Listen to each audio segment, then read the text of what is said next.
Good evening बच्चों students या फिर बच्चों जो भी।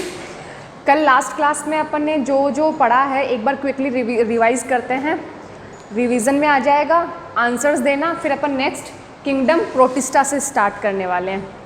मोनेराज में अपन किसको इंक्लूड करते हैं, यूकैरियोटिक सेल या फिर प्रोकैरियोटिक सेल? रघुवीर एंड लक्ष्य। रघुवीर मोनेरा में किसको इंक्लूड करते हैं? प्रोकैरियोटिक सेल्स, ठीक है। लक्ष्य ब्लू ग्रीन एल्गी के एक दो एग्जाम्पल बताना, एल्गी के एग्जाम्पल बताना। नोस्टॉक,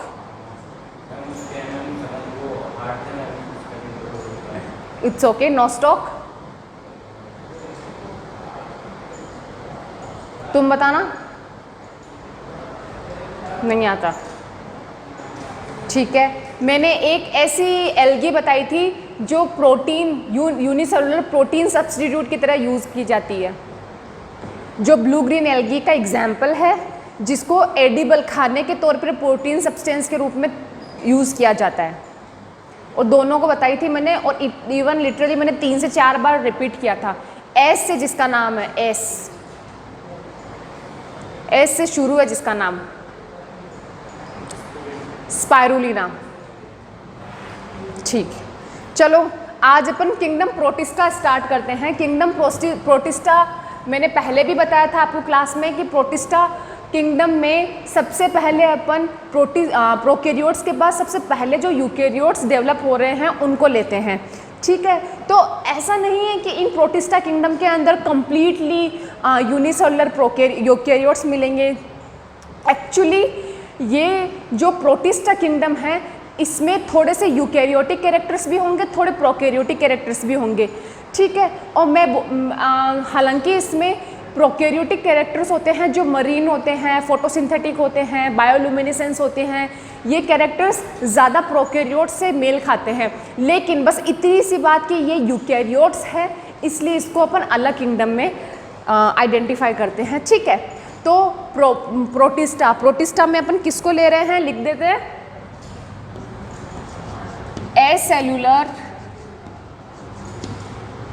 या फिर यूनिसेलुलर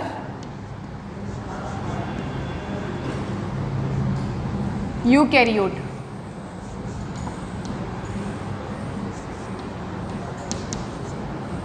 फाइन, पहला कैरेक्टरिस्टिक्स तो इसका यही हो गया। और ये कहाँ मिलते हैं, कहाँ मिलते हैं? यूकैरियोट्स बोला मैंने तो ऑब्वियसली इसमें वेल डिफाइंड न्यूक्लियस होगा,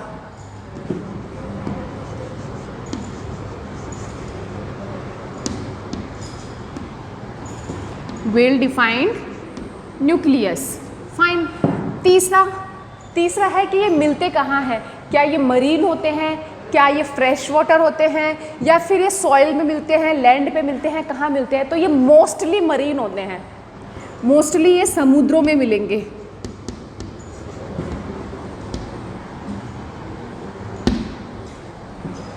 साथ के साथ लिख के जाना, किसी किसी में फ्लैजिला और सीलिया भी मिलता है।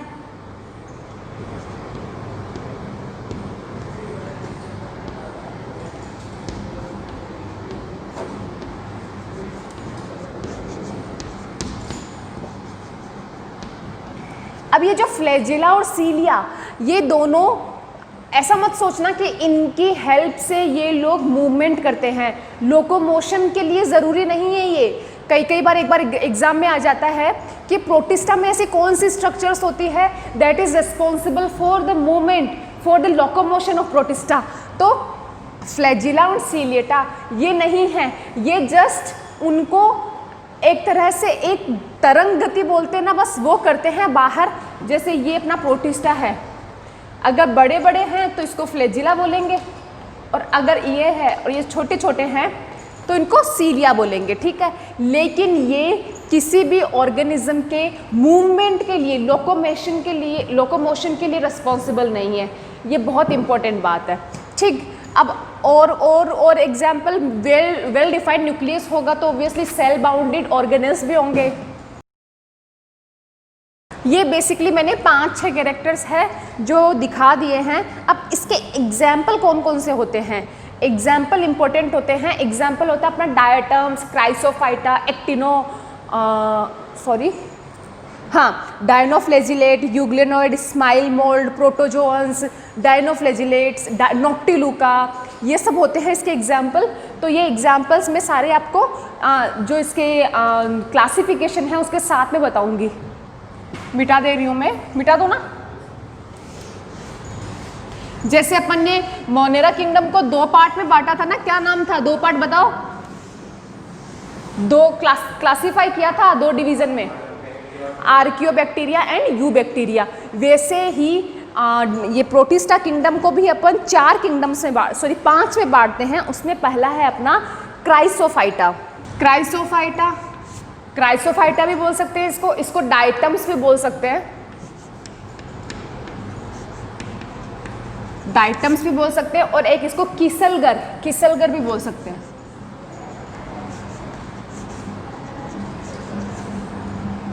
किसलगर, ठीक है, GURH, ये 3 बोलते हैं। क्या होता है, कैसे होता है, मैं बताती हूँ आपको। ये बेसिकली गोल्डन एल्गी भी बोलते हैं इनको, golden algae, desmids, this is the type of golden algae.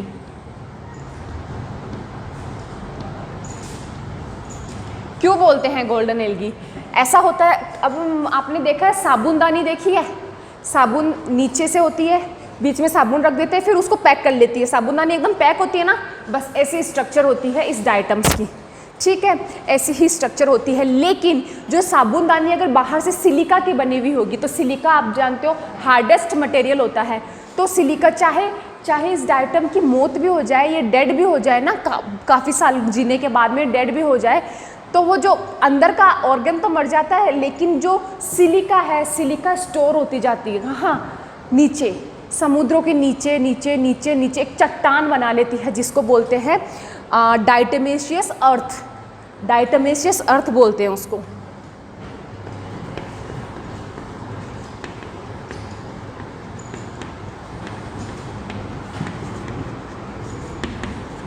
ठीक है, ये होती है डायटोमेशियस अर्थ, जो कि इतनी हार्ड होती है, जिसका यूज़ करते हैं अपन शू पॉलिश करने में, उसका यूज़ होता है, और क्या बोलते हैं सिरप्स बनाने में, ऑयलिंग करने में, क्योंकि वो बहुत ज़्यादा हार्ड मटेरियल होता है, इसलिए उसका काफ़ी यूज़ किया जाता है।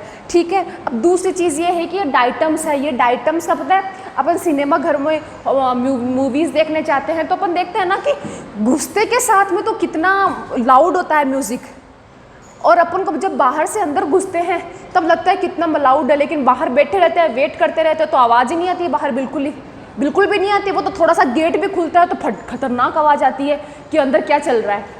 अपन इंटरवल में भी जाते हैं तो थोड़ी बाहर आवाज़ आती है कि कितना, अपन को लगता है कितनी शांति है यहाँ पे, है ना।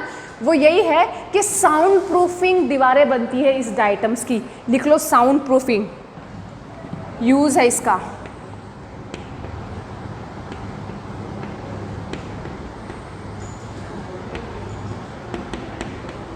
साउंड प्रूफिंग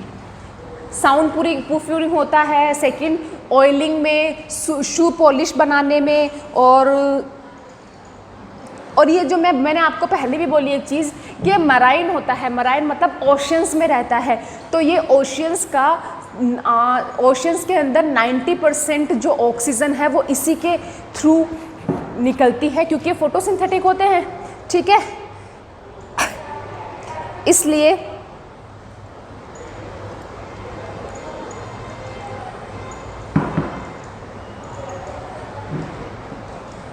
हो गया, लिख लिया, मिटा दूँ? चलो, मिटाने की ज़रूरत नहीं है, ये तो हो गया अपना डायटम्स का, जिसको बोलते हैं अपन किसलगर भी बोल सकते हैं, जिसको क्राइसोफाइटा भी बोल सकते हैं, और गोल्डन एल्गी भी बोल सकते हैं। ठीक है, चलो अब अपना दूसरा आता है जिसको बोलते हैं अपन, हाँ, ये मराइन भी होते हैं और ये फ्रेश वाटर में भी रह सकते हैं। लिख लेना, marine as well as in fresh water.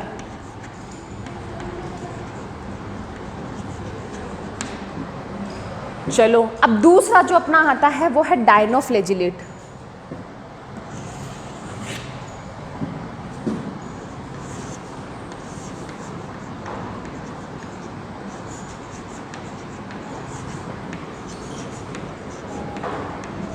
डायनोफ्लेजिलेट, इन डायनोफ्लेजिलेट को फायर एल्गी भी बोलते हैं।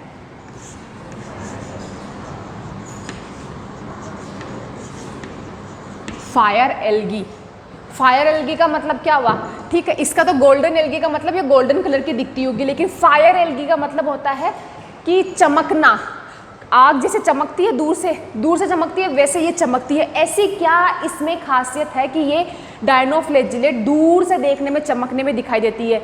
इस चीज़ को बोलते हैं बायोलुमिनिसेंस।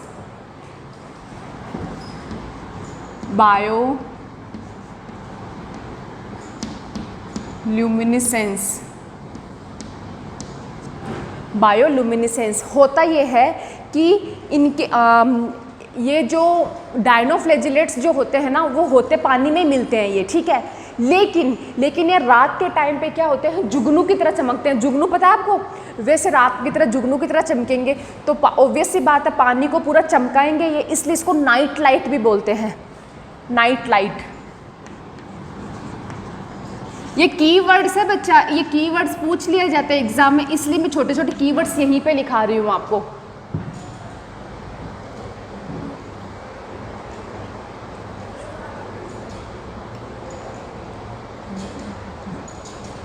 अब होता यह है कि बायोलुमिनिसेंस होता किस वजह से है, ऐसी क्या स्ट्रक्चर होती है जिसकी वजह से बायोलुमिनिसेंस ये पेश करता है, तो उसका कारण होता है due to the presence of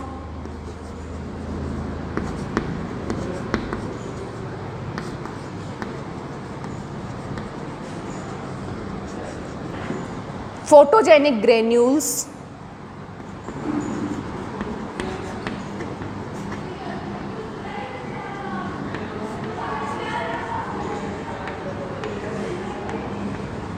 in cytoplasm.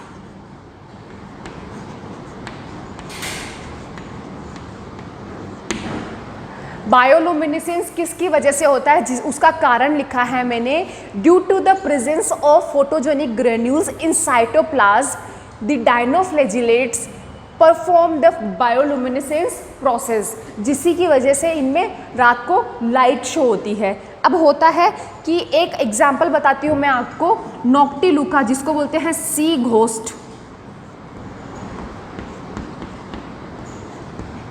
नॉक्टिलुका ये इस एक तरह का ऐसा डायनोफ्लेजिलेट होता है जो अपने आप को चमकाएगा ना रात में, तो ऐसे लगेगा जैसे भूत है, तो इसको बोलते हैं सी घोस्ट।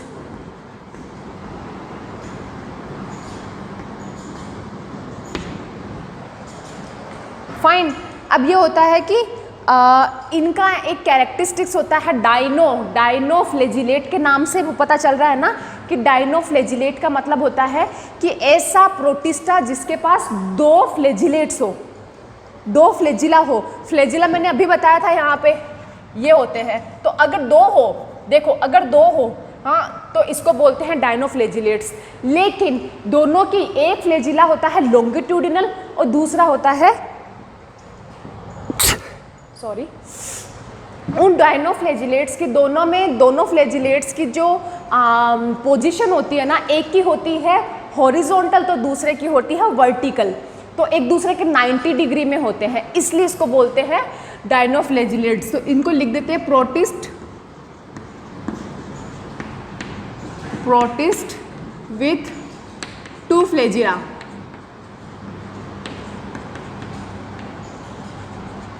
मैंने इंपॉर्टेंट जो चीज़ें मुझे लगी जब लिखनी चाहिए वो सब लिखी है मैंने, लेकिन एक बार आप एनसीईआरटी दोहराओगे ना आपको समझ में आएगा कि हाँ मैडम ने ये चीज़ें बताई है अपन को। अब आता है कि रेड डायनोफ्लेजिलेट, एक ना आपके एग्जाम्पल है रेड डायनोफ्लेजिलेट जिसको बोलते हैं गोनियोलिक्स। ये क्या करता है, ये ओशन की सरफेस पे जाके, समुद्र की सतह पे जाके इतना जमा हो जाता है कि अपन बाहर से अंदर देखेंगे ना, अपन को लगेगा ये लाल कलर का पानी है। इतना ज़्यादा वो अपने आप को रेडनेस शो करता है कि लगता है कि ये लाल कलर का पानी है, और किसकी वजह से होता है? रेड डायनोफ्लैजिलेट की वजह से होता है, जिसका नाम होता है गोनियोलिक्स।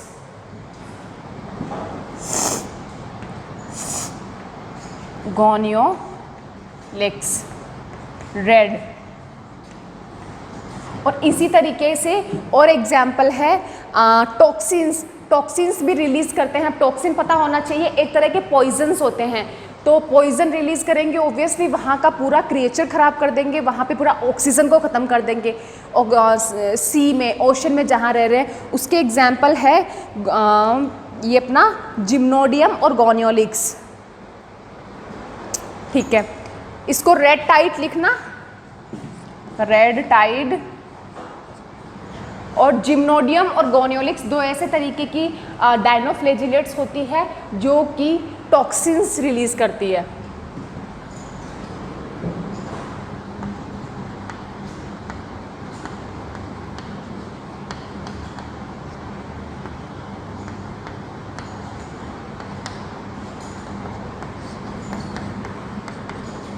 इन टॉक्सिन को स्पेसिफिक नाम दिया जाता है sexy toxin. Sexy toxin. Fine, ठीक। चलो अपना अब ये डायनोफ्लैजिलेट भी यहाँ पे ख़त्म होता है। कोई कंफ्यूजन, किसी तरह की टर्मिनोलॉजी में कोई भी दिक्कत है पूछ लो। यह लक्ष्य कोई भी पूछना है? रघुवीर, राजवीर, रघुवीर।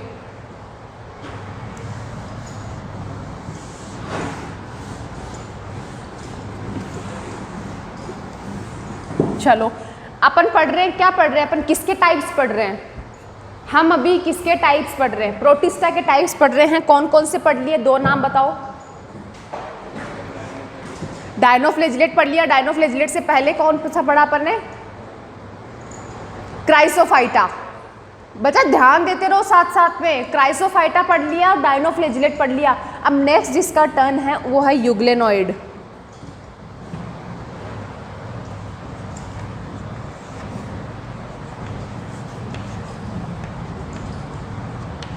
यूग्लेनॉइड, ठीक है। ये यूग्लेनॉइड होता है, उसमें एक तरह से मिक्सोट्रॉफिक न्यूट्रिशन मिलता है। ये इसका बहुत अच्छा कैरेक्टरिस्टिक्स है जो पहले ही लिखा रही हूँ मैं, मिक्सोट्रॉफिक न्यूट्रिशन।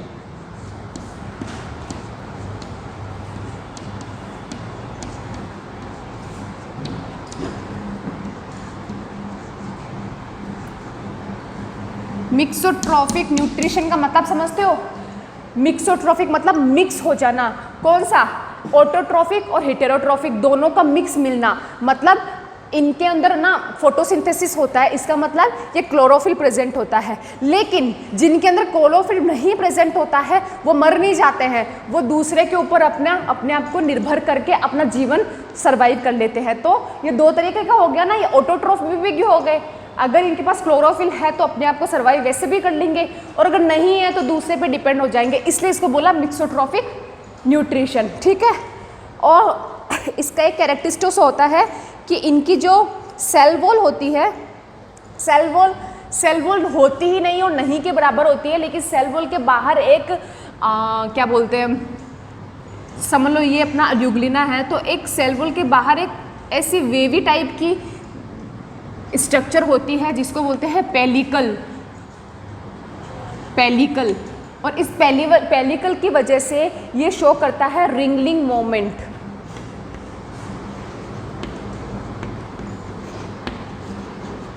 Wriggling movement.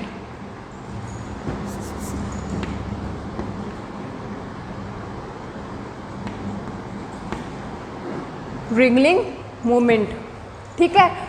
ये पेलिकल बहुत ही मतलब इसको एक जगह से दूसरे जगह लोकोमोट करने के लिए ये जिम्मेदार होती है। पेलिकल की वजह से बहुत ही तरंग गति होती है, वेवी फ्लो होता है, उसकी वजह से ये एक स्थान से दूसरे स्थान एक दूसरे को लोकोमोट कर पाते हैं। चलो तो एक और इसके अंदर जो सबसे बड़ा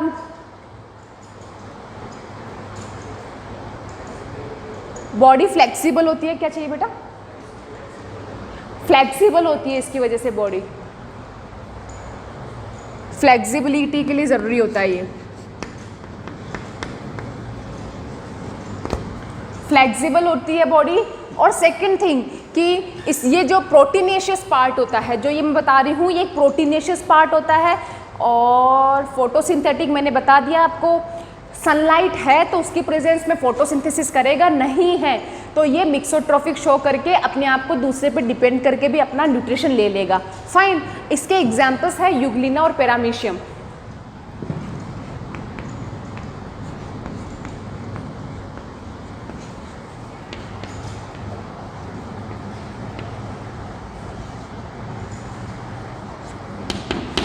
यूग्लिना एंड पैरामीशियम, ये इसके दो एग्जाम्पल्स हैं। अब आपको पता होना चाहिए, एनसीईआरटी में आपके दिखाती हूँ मैं,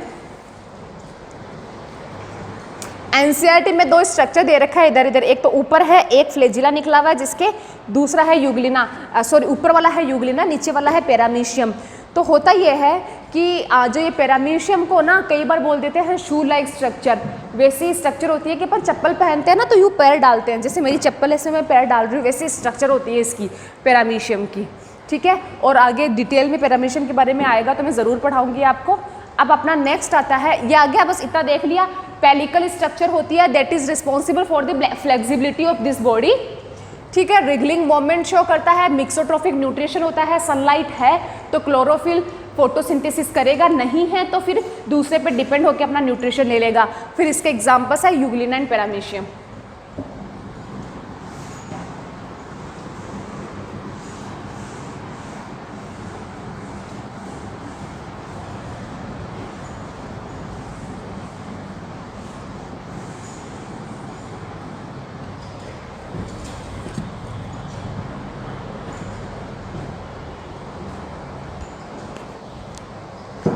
अब अपना जो नेक्स्ट है, जो फोर्थ नंबर है, दैट इज, आप एक बार उतार लो, उसके बाद साथ में बात करते हैं।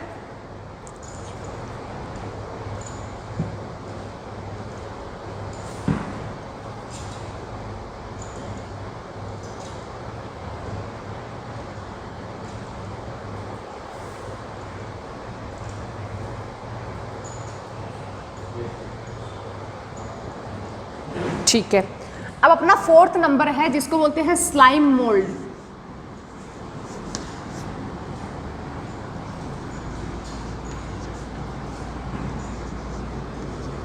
स्लाइम मोल्ड बोलते हैं इनको, ब्रैकेट में लिख लो फॉल्स फंजाई।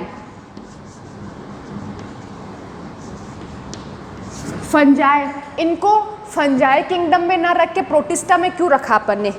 प्रोटिस्ट, क्योंकि फंजाई भी यूकेरियोट्स होते हैं, प्रोटिस्टा भी यूकेरियोट्स होते हैं, लेकिन स्लाइम मोल्ड्स को क्या रीज़न है कि अब हमने प्रोटिस्टा में रखा ना कि फंजाई में रखा? रीज़न ये है कि फंजाई का जो आउटर लेयर होता है वो माइसीलियम का बना हुआ होता है, काइटिन का बना हुआ होता है, लेकिन स्लाइम मोल्ड का नहीं होता है। ये एक स्पेसिफिक फीचर होता है फंगस का, माइसीलियम का बना हुआ होता है, लेकिन ये इसका नहीं बना हुआ होता है, ठीक है। फिर दूसरी बात करते हैं अपन कि स्लाइम मोल्ड होते क्या है। स्लाइम मोल्ड होते हैं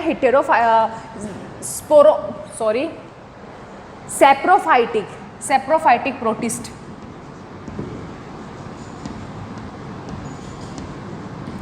सेप्रोफाइटिक प्रोटिस्ट, सेप्रोफाइट का मतलब समझते हो? सेप्रोफाइट का मतलब होता है किसी को सड़ा गला के या फिर किसी सड़ी हुई गली हुई चीज़ के साथ अटैच होके उससे अपना भोजन लेना, ये होता है सेप्रोफाइट का मतलब, जिसको हिंदी में बोलते हैं मृतोपजीवी। मतलब कोई मर गया है, उसके बाद उसके अंदर उसके अटैच होके उससे सारा न्यूट्रिशन निकाल देना, ठीक है, अपने सर्वाइवल के लिए उसका खून चूस लेना, जो भी है उसका, वो होता है सेप्रोफाइटिक प्रोटिस्टा। तो ये सबसे बड़ा इसका कैरेक्टर है सेप्रोफाइटिक प्रोटिस्टा, ठीक है। और इसकी जो बॉडी होती है वो ट्विग्स, ब्रांचेस जो होती है, सड़ी गली ब्रांचेस होती है, उसके सराउंडिंग लिपटी हुई होती है, उसी के साथ में ये मूव करती रहती है। फाइन, तो लिख सकते हैं upon the body moves along decaying twigs.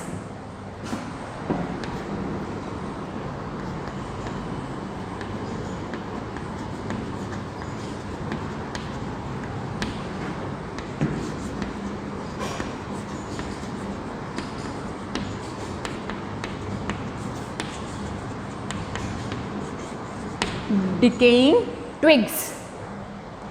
ठीक है, अब होता ये है कि सूटेबल कंडीशंस में और अनफेवरेबल कंडीशन में, दो तरह के कंडीशन में ये अपने आप को सर्वाइवल के लिए एक अलग से फीचर्स शो करता है। सूटेबल कंडीशंस में ये करता है, इन सूटेबल कंडीशंस बोले तो कि सारा एनवायरनमेंट उसके अकॉर्डिंग है, कुछ भी इसको स्ट्रगल नहीं करना पड़ रहा है। फाइन। सूटेबल कंडीशंस में ये प्लाज्मोडियम एक ऐसी स्ट्रक्चर बना लेता है जिसको बोलते हैं प्लाज्मोडियम, जिसके थ्रू ये मूव भी करता है, खाना पीना सब कुछ करता है, सारी अपनी मेटाबॉलिक एक्टिविटीज करता है। ठीक है, और अनफेवरेबल कंडीशंस में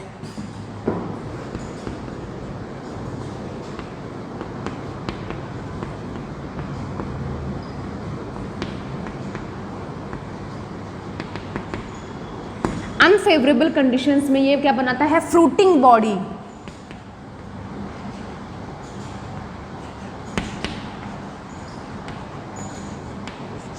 फ्रूटिंग बॉडी बना लेता है।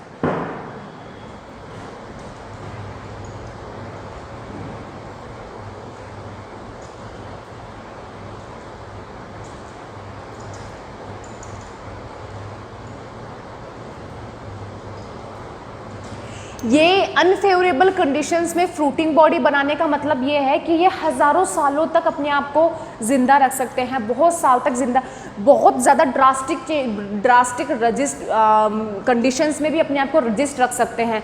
इनको फ़र्क नहीं पड़ता है क्योंकि ये अपने चारों तरफ फ्रूटिंग बॉडी बना लेते हैं, मरने का कोई सवाल नहीं है, इस वजह से बना लेते हैं। और इनका जो फूड मटेरियल है वो ग्लाइकोजन और ऑयल के रूप में स्टोर होता है। तो स्टोर्ड फूड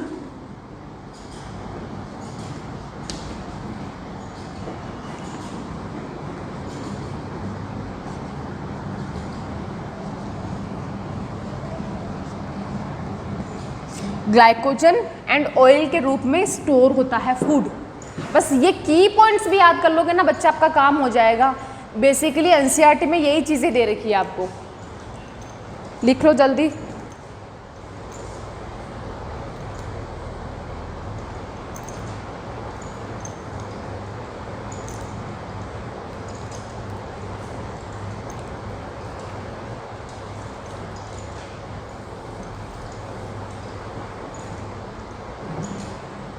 ये जो सूटेबल कंडीशन में प्लाज्मोडियम बना ना, यही अनफेवरेबल कंडीशन में फ्रूटिंग बॉडी बनाएगा। और फ्रूटिंग बॉडी की जो टिप पे है ना स्पोर्स बनाएगा, स्पोर्स की वजह से ये बहुत ज़्यादा अपनी एक से ज़्यादा स्पोर्स बन गए, मतलब एक से ज़्यादा उन्होंने ऑफस्प्रिंग बना दी। तो ये अब कैसे भी कहीं पे भी ये वो क्या बोलते हैं उसको, डिस्पर्स होएंगे तो अपनी पूरी कम्युनिटी बना सकते हैं। ये डिस्पर्सन की ज़रूरत होती है बस इनको।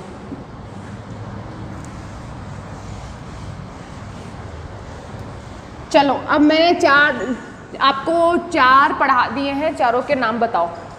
पहले रघुवीर आप बताओ, एक का नाम बताओ। शुरू में पहले सबसे पहले जिसका पढ़ाया प्रोटिस्टा का नाम बताओ। क्राइसोफाइटा, तुम डायनोफ्लेजिलेट, तुम बताओ, देख के बता दो, वो भी तो देख के ही बता रहा है। यूग्लेनोइड्स। Next slime mould. अब जो पढ़ेंगे उसका नाम है प्रोटोजोआ।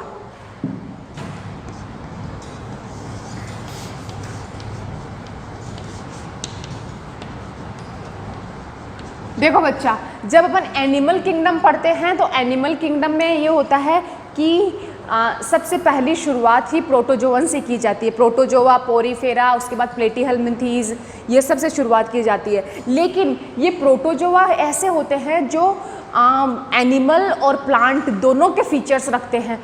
तो यहाँ पे अपनी बुक में इसको यहीं पे दिया हुआ है तो अपन यहीं पे पढ़ेंगे, क्योंकि अपना बुक में से एग्जाम पैटर्न बनता है तो यही पढ़ेंगे।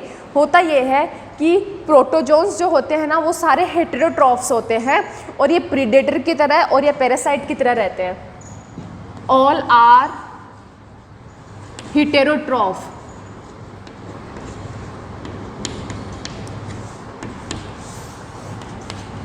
ऑल आर हेटेरोट्रॉफ और survive as predator and parasite.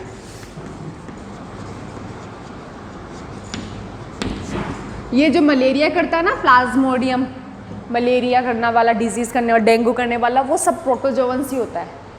ठीक है, अब होता ये है कि ये प्रोटोजोअन्स 4 तरीके के होते हैं। पहला होता है अमीबॉइड प्रोटोजोआ।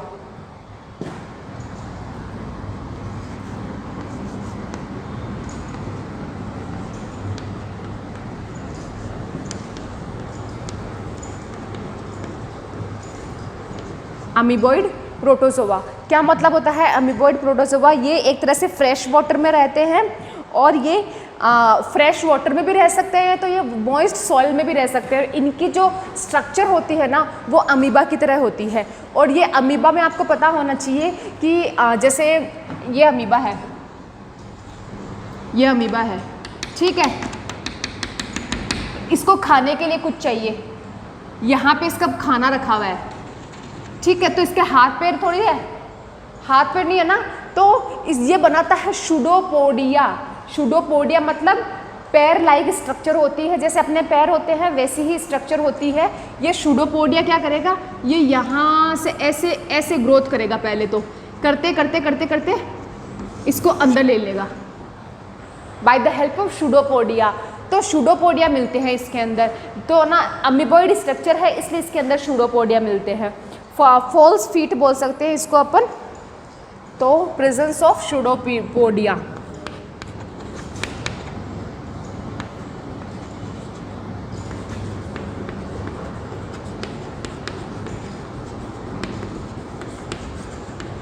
फॉल्स फीट, आई बात समझ में?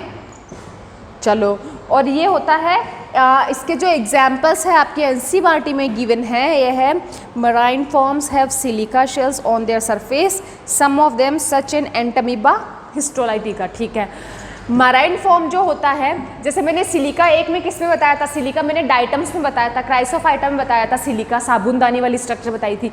एक होता है कि इनकी भी काफ़ी सारी स्पीशीज़ में सिलिकॉन मिल सकता है, तो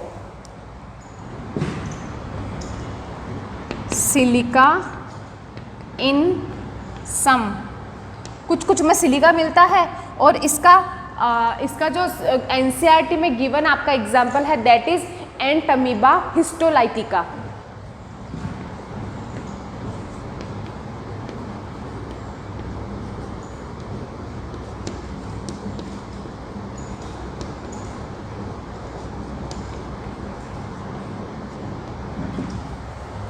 लिख लो, मैंने 4 तरीके के बताए थे आपको प्रोटोजोअन्स, तो उनमें से एक मैंने आपको डिस्क्राइब कर दिया है दैट इज अमीबॉइड प्रोटोजोअन्स। अब दूसरा है अपना फ्लैजिलेट, फ्लैजिला, क्या बोलेंगे इसको, हाँ फ्लैजिलेटेड। फ्लैजिलेट प्रोटोजोअन्स जो है वो मैराइन भी हो सकते हैं और फ्रेश वाटर लिविंग भी हो सकते हैं।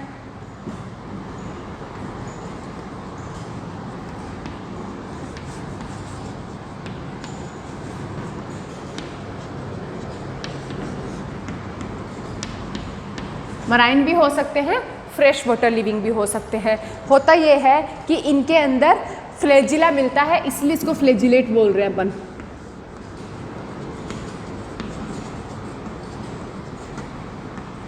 फ्लैजिला मिलते हैं, और ये कई पैरासिटिक होते हैं ना, मोस्टली पैरासिटिक होते हैं।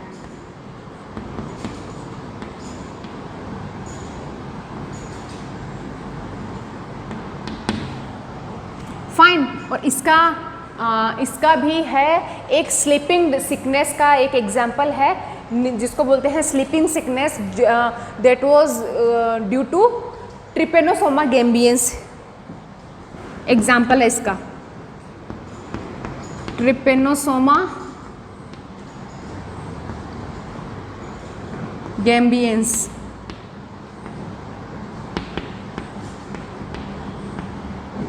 Sleeping sickness disease.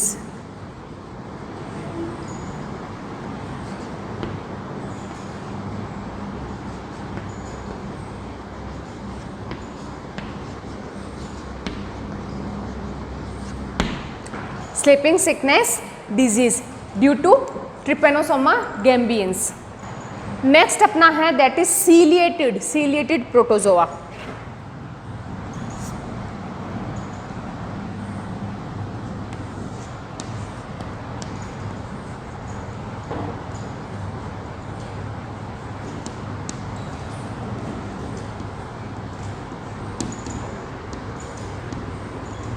Ciliated protozoa मतलब जिसमें फ्लैजिला था उसको फ्लैजिलेटेड बोल दिए थे, तो जिसमें सीलिया है उसको सीलिएटेड बोल देते हैं। अब सीलिया किसमें होता है बच्चा, आपको याद होना चाहिए, सीलिया होता है पैरामीशियम में।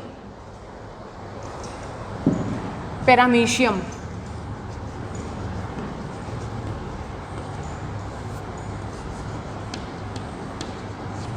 पैरामीशियम में मिलता है सीलिएटेड। होता ये है कि जैसे पैरामीशियम की स्ट्रक्चर बता देती हूँ मैं आपको।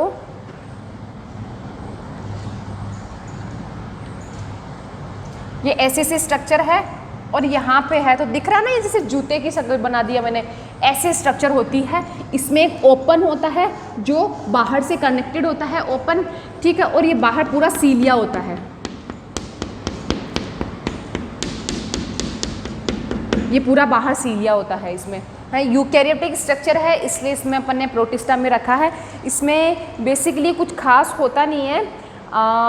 Food be stirred into gullet, ठीक है। जो ये चीज़ बनाई ना मैंने, इसको गुलेट बोलते हैं।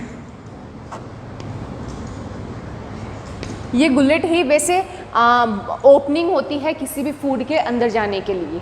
बस नाम पता होना चाहिए कि सीलिएटेड का एग्जाम्पल अपने पास पैरामीशियम है, ठीक है। अब नेक्स्ट है अपना स्पोरोजोन्स। मैंने स्पोरोजोन्स लिखते ही आपके लिए प्लाज्मोडियम लिख दिया है कि आपको याद रहे कि पैरामीशियम होता है सीलिएटेड, स्पोरोजोन होता है प्लाज्मोडियम। होता यह है कि मलेरिया, आपको पता होगा कि मलेरिया के लिए मच्छर रिस्पॉन्सिबल होता है। मच्छर भी कैसे, मच्छर अपना प्लाज्मोडियम अपने अंदर छोड़ देता है, चाहे वो कहीं पे भी अपन को काटता है, अपना प्लाज्मोडियम जो होता है ना, वो भी फीमेल, वो अंदर छोड़ देता है, फिर वो मल्टीप्लाई करता है, अपने सिस्टम्स को ख़राब करता है, इसलिए मलेरिया होता है। तो स्पोरोजोन्स का एग्जाम्पल है अपना प्लाज्मोडियम। और स्पोरोजोआ का मतलब होता है ये स्पोर्स बनाता है, बॉडी में एंट्री करके स्पोर्स बनाता है ये। चलो अब अपना नेक्स्ट जो अपना किंगडम, कौन कौन से किंगडम पढ़ लिया अपन ने सबसे पहले 2 kingdom, 3 kingdom, 5 kingdom, 6 kingdom classification पढ़ा। उसके बाद में अपन ने एक एक किंगडम उठाए। तो पहला हमने उठाया मोनेरा किंगडम। मोनेरा किंगडम में हमने सारे प्रोकैरियोट्स को इन्वॉल्व कर लिया, ठीक है। उसके बाद हमने उठाया protista. Protista is the unique characteristics of unicellular या फिर एसेलुलर यूकैरियोट्स, ठीक है। उनमें अपन ने यूकैरियोट्स को रख लिया। यूकैरियोट्स में भी हमने पढ़ा dinoflagellates, chrysophyta, diatoms, euglenoids, slime moulds and protozoans. अब नेक्स्ट जो अपना आता है वो किंगडम का नाम है kingdom fungi. Kingdom fungi, kingdom fungi, fungi. चलो अपनी साधारण आम भाषा में बताती हूँ मैं कि फंजाई क्या होती है। आपने यूजुअली देखा होगा कि हमारे घर में जो खाना बनता है, अपन जितना खाते हैं उतना ठीक है, फिर उसको दूसरे बर्तन, छोटे बर्तनों में डाल के अपन कहाँ रख देते हैं? फ्रिज में रख देते हैं। क्यों रखते हैं? खराब ना हो। खराब होने का मतलब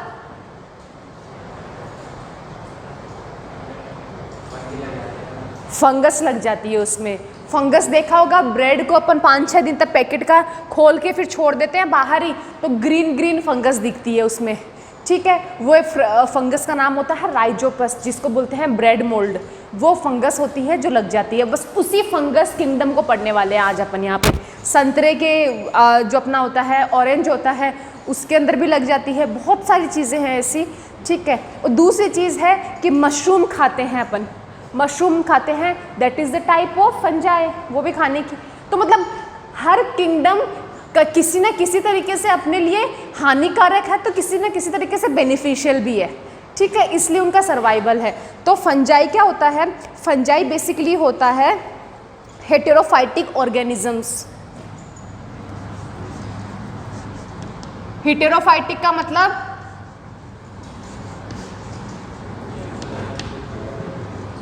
सीधी सी बात कि इनमें क्लोरोफिल नहीं मिलता, ये अपने सर्वाइवल के लिए दूसरों पे डिपेंड रहते हैं, that is means heterotrophic organisms. Fine, चलो ठीक है। फिर दूसरा आता है कि ये मॉर्फोलॉजिकली और हैबिटेट में खूब सारी डाइवर्सिटी शो करता है। हैबिटेट का मतलब समझते हो? हैबिटेट का हिंदी में मतलब होता है आवास, जहाँ रहता है, ठीक है। ये मैंने लिखा है shows diversity in morphologically and habitat. Morphologically मतलब होता है अपीयरेंस, कोई काला फंजाई होता है, कोई रेड होता है, कोई ग्रीन होता है, कोई वाइट होता है, ठीक है। और हैबिटेट का मतलब कोई पानी में रहता है, तो कोई लैंड पे रहता है, तो कोई किसी प्लांट के ऊपर ही ग्रो कर लेगा। तो डाइवर्सिफिकेशन हो गया ना, डाइवर्ट हो गए ना एक दूसरे से, बस ये बोलना चाह रही हूँ। कॉस्मोपोलाइटन मतलब समझते हो? कॉस्मोपोलाइटन,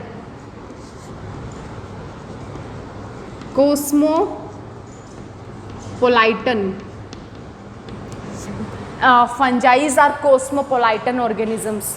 समझते हो कॉस्मोपोलाइटन का मतलब क्या होता है? नहीं, कॉस्मोपोलाइटन को मैं हिंदी में बताऊं तो बताओगे हिंदी में अंतर? सर्वव्यापी। अब मतलब बताओ मुझे, सर्वव्यापी का मतलब क्या होता है? विश्वव्यापी या फिर सर्वव्यापी?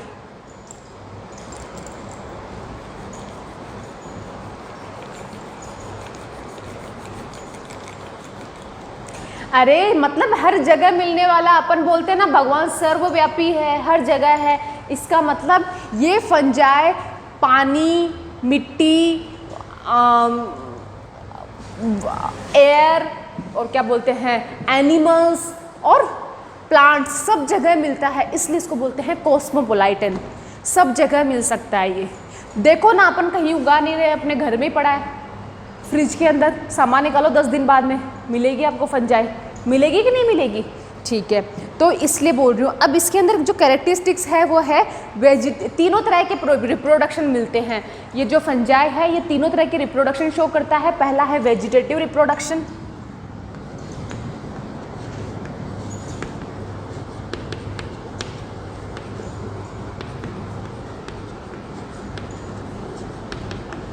वेजिटेटिव रिप्रोडक्शन बेसिकली होता है 3 तरीके से, fragmentation, fusion and budding.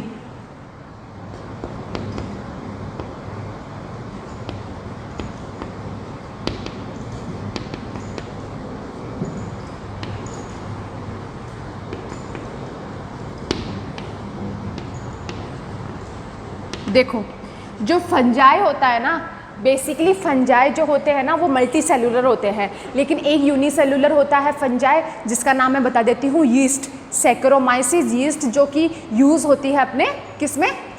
Bread बनाने के लिए। सही बोला, सैकरोमाइसिस सेरेविसी नाम होता है जिसका, जो ब्रेड बनाने के लिए, जिसको ब्रेड मोल्ड भी बोलते हैं। ये केवल एक ऐसी फंजाई है जो यूनिसेलुलर होती है, ठीक है। और सारी फंजाई जो होती है वो होती है अपनी मल्टी सेलुलर, और मल्टी सेलुलर है तो फिलामेंटस होगी। फिलामेंट का मतलब ये एक फिलामेंट हुआ, तंतु की तरह फिलामेंटस होगी। जो फिलामेंटस स्ट्रक्चर है उसको बोलते हैं हाइफी, जैसे ये स्ट्रक्चर है,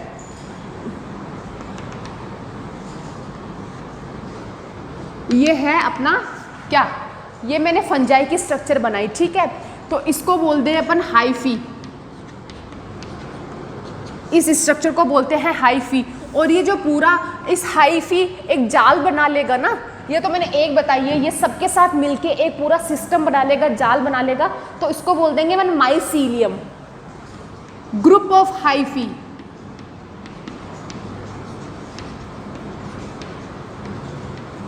कॉल्ड माइसीलियम।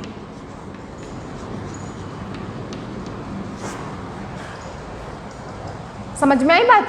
चलो ठीक है, ग्रुप ऑफ हाइफी, माइसीलियम। होता ये है कि वेजिटेटिव रिप्रोडक्शन में क्या होता है, या तो फ्रेगमेंटेशन हो जाता है, या फिर फ्यूजन हो जाता है, या फिर बडिंग हो जाता है।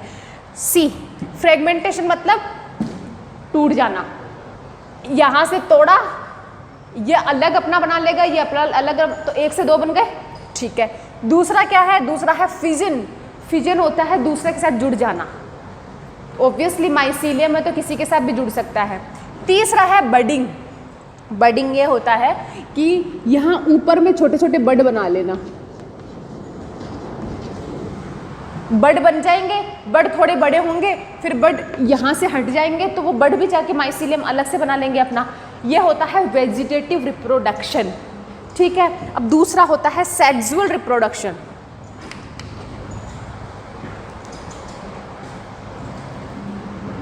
Sorry, asexual reproduction.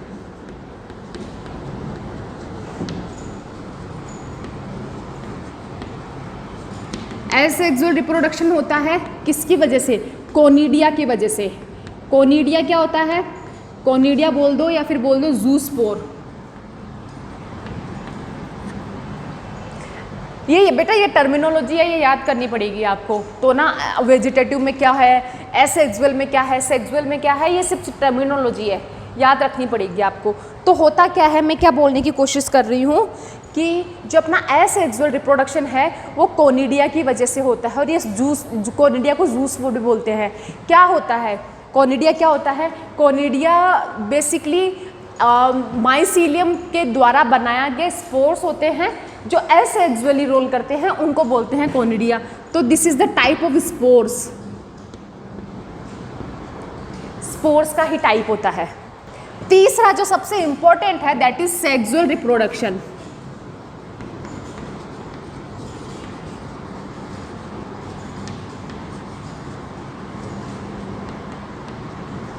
Sexual reproduction. Sexual reproduction होता है 3 तरीके से, oospores, ascospores, basidiospores. oospore, ascospore and basidiospore.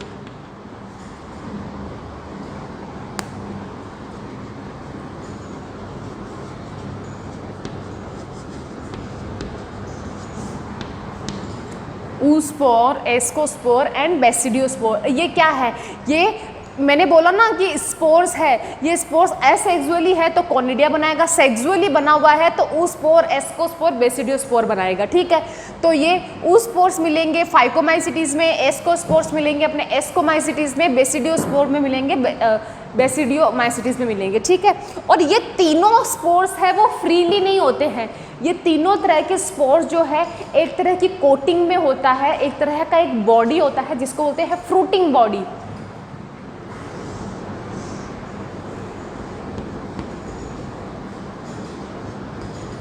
Fruiting body.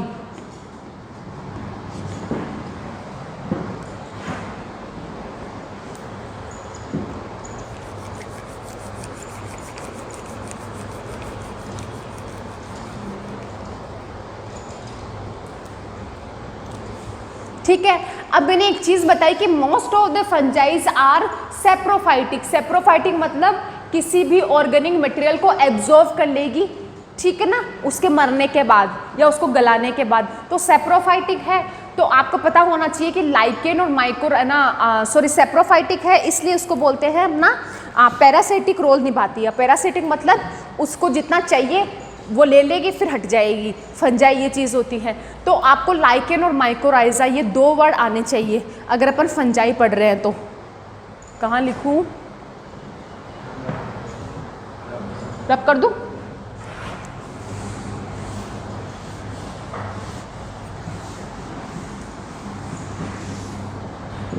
एक वर्ड बताया मैंने अभी लाइकेन, और दूसरा मैंने बताया माइकोराइजा।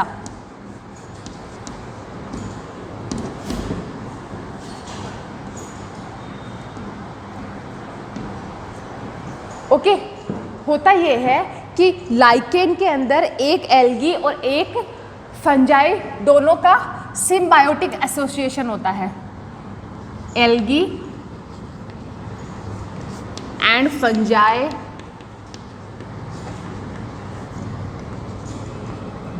symbiotic association।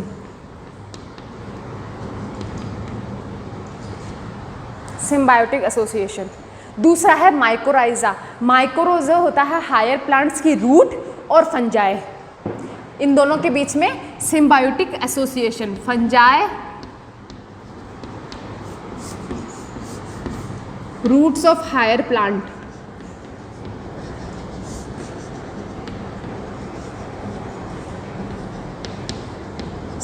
मैं बताती हूँ आपको एक चीज़, मैं बोलना जो चाह रही हूँ, लाइकेन और माइकोराइजा क्या है। लाइकेन होता है एल्गी और फंजाई दोनों का सिम्बायोटिक एसोसिएशन, इसको बोलते हैं लाइकेन। होता ये है कि कई बार कई जगह लाइकेन अकेला या फिर फंजाई अकेला सरवाइव नहीं कर पाता है। ऐसी एनवायरनमेंट सिचुएशंस होती है कि वो उनको सिंगल वे में नहीं सरवाइव करने देती है। फाइन, तो होता यह है कि ये जो एल्गी होती है वो फोटोसिंथेटिक होती है, ऑटोट्रॉफिक होती है। Fungi everyone knows these are heterotrophic, तो ये तो फूड मटेरियल बना लेगा, ठीक है, और ये नहीं बना पाएगा तो ये इस पर डिपेंड होगा। लेकिन ऐसा थोड़ी होता है कनेक्शन में दोनों रोल देंगे तभी कनेक्शन टिक पाएगा, अकेले से थोड़ी टिक पाएगा। तो ये एल्गी फंजाई को तो दे रहा है, क्या दे रहा है, खाना दे रहा है बना के फोटोसिंथेसिस के थ्रू। लेकिन फंजाई क्या दे रहा है, फंजाई दे रहा है इसको शेल्टर, छाया दे रहा है, इसको पूरा कवरिंग दे रहा है। कवरिंग देगा तभी तो ये फूड बनाने में करेगी, पॉसिबल होगी, वरना सनलाइट इतनी गिर जाएगी कि इसको समझ में नहीं आएगा, इसका पूरा पानी रिड्यूस हो जाएगा, ठीक है। तो ये होता है सिम्बायोटिक एसोसिएशन कि दोनों का रोल होता है, ये देता है इसको न्यूट्रिशन और ये देता है इसको शेल्टर। फाइन, अब दूसरा माइकोराइजा। माइकोराइजा क्या होता है, माइकोराइजा में होता है fungi and roots of higher plants. और हायर प्लांट्स से हम किसको लेते हैं, जिम्नोस्पर्म और एंजियोस्पर्म को लेते हैं। जिम्नोस्पर्म का एक बहुत अच्छा एग्जांपल है, दैट इज पाइनस। ये पाइनस के रूट लेते हैं अपन। पाइनस में ऐसा कुछ फिनोमेनन होता है कि पाइनस की रूट्स जहाँ होती है वहाँ पे फंजाई ऑटोमेटिकली उसके रूट्स को सराउंडिंग करके घेर लेगा। तो होता वही चीज़ है कि रूट से उसको शेल्टरिंग मिलती रहेगी, भोजन मिलता रहेगा, और ये भी इसको न्यूट्रिएंट्स देता रहेगा, नाइट्रोजन फिक्सेशन करता रहेगा, जो भी करना है इसको वो काम करता रहेगा। तो ये होता है माइकोराइजा। और मैंने एक बात बताई थी कि केवल यीस्ट जो है वो है अपनी यूनिसेलुलर एंड फंजाई सारी जो है वो है अपनी filamentous.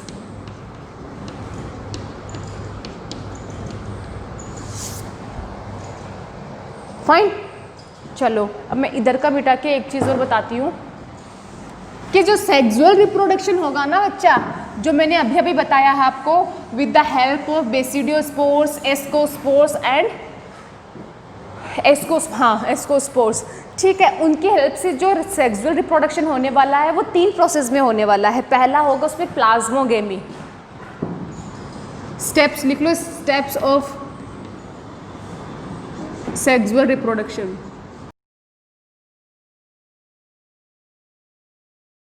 Steps of sexual reproduction, पहला है अपना plasmogamy.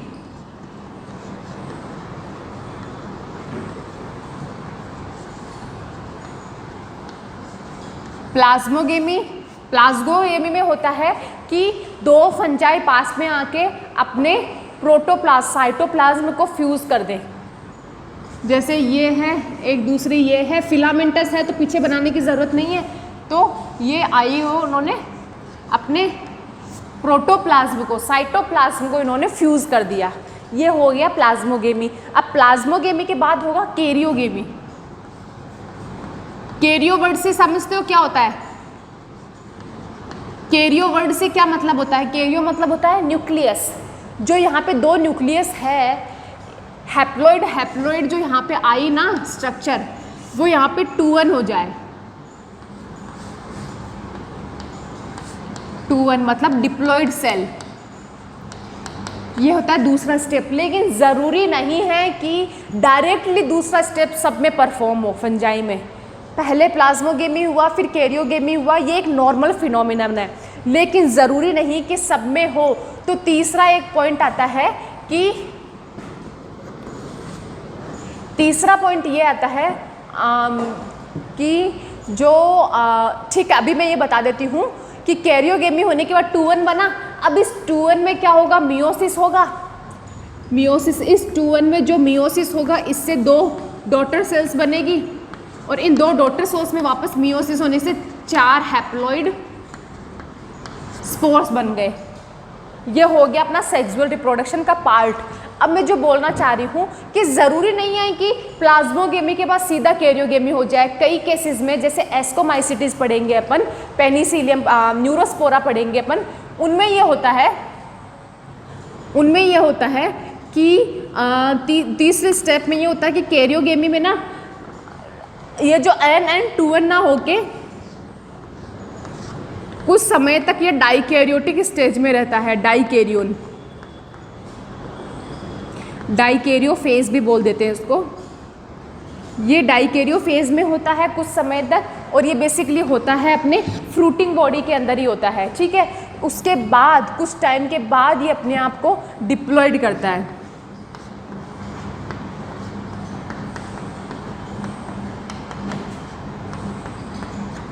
Diploid, fine. Dikaryophase. अब हम क्या बोलते, फंजाई को 4 क्लासिफिकेशन में क्लासीफाई करते हैं, 4 क्लासेस में क्लासीफाई करते हैं। अब वो क्लासिफिकेशन करने का बेस जो है वो पूछ लिया जाता है। 3 बहुत बड़े बेस है, 3 वो मैं लिख दे रही हूँ।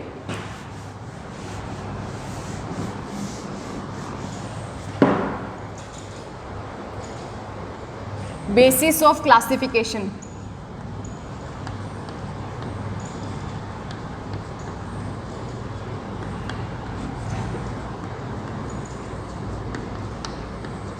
बेसिस ऑफ क्लासिफिकेशन में पहला है मॉर्फोलॉजी ऑफ माइसीलियम। अब माइसीलियम क्या है अभी बताया मैंने आपको, बताना जरा।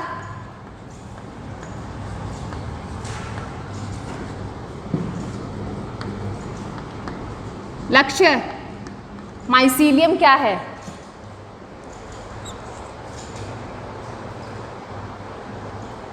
बताओ बताओ।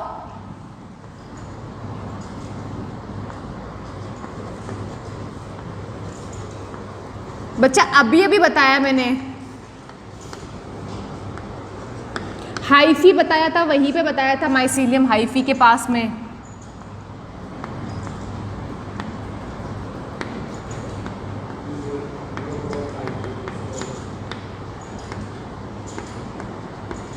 क्या जो स्ट्रक्चर होती है फंजाई की, मॉर्फोलॉजी होती है, उसमें एक फिलामेंटस स्ट्रक्चर दिखती है जिसको हाइफी बोलते हैं। और वो हाइफी का जब पूरा जाल बन जाता है, ग्रुप ऑफ हाइफी बन जाता है, उसको माइसीलियम बोलते हैं। तो मैं बोल रही हूँ basis of classification are 3 types. Morphology of mycelium मतलब जो फंजाई की मॉर्फोलॉजी है, पहला बेस तो वो है। दूसरा है सीड स्पोर फॉर्मेशन, कि ये सेक्सुअली बन रहा है कि एसेक्सुअली बन रहा है कि वेजिटेटिव तरीके से बन रहा है। और तीसरा है mode of fruiting body. Fruiting body मैंने बताया था सेक्सुअल रिप्रोडक्शन के बाद जो स्पोर्स बन रहे हैं, these are present in fruiting body. तो फ्रूटिंग बॉडी बनने के तरीके पे 3 तरीके भी अलग अलग तरीके के होते हैं। तो इनके आधार पर अपन इसको 4 क्लासेस में बांटते हैं। पहला क्लास है अपना फाइकोमाइसिटीज।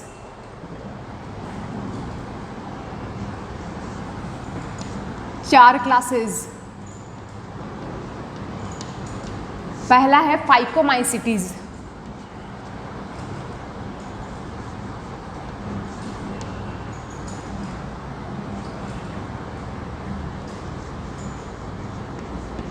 फाइकोमाइसिटीज फंजाई का वो एक क्लास है जिसमें सबसे ज़्यादा कैरेक्टरिस्टिक्स है अपने एंसेस्टर्स को लेके।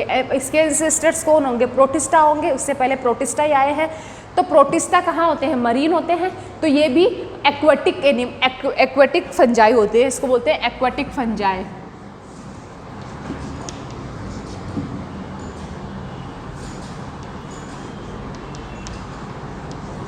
इसको बोलते हैं अपने एक्वेटिक फंजाई। इसका सबसे जो डिफरेंट कैरेक्टरिस्टिक्स होता है उसका मतलब होता है एसेलुलर सिनोसिटिक।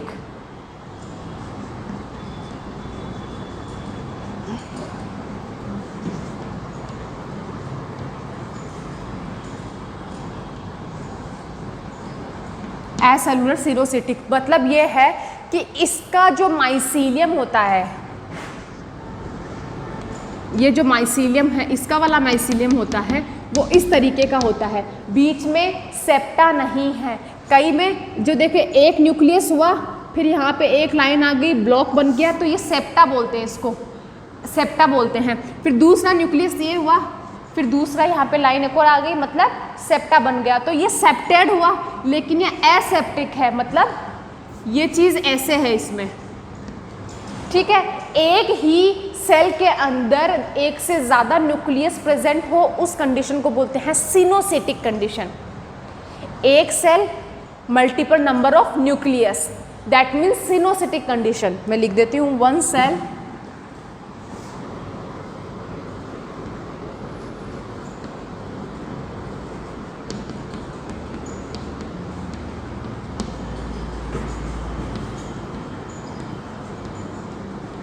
One cell multiple number of nucleus, that means coenocytic. ये बहुत करेक्टरिस्टिक फीचर होता है एसेलुलर सिनोसिटिक किसका, फाइकोमाइसिटीज का, ठीक है। और फाइकोमाइसिटीज जो होते हैं वो बेसिकली एसेप्टेड होते हैं, मैंने बता ही दिया, यहाँ पे एसेप्टेड लिख लो।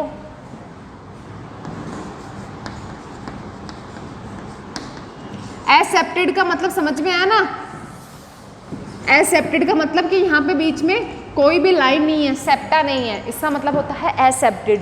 अब आगे की बात आती है कि ये कहाँ होते हैं, ये बेसिकली प्लांट्स के ऊपर एज ए पैरासाइट मिलते हैं, as a parasite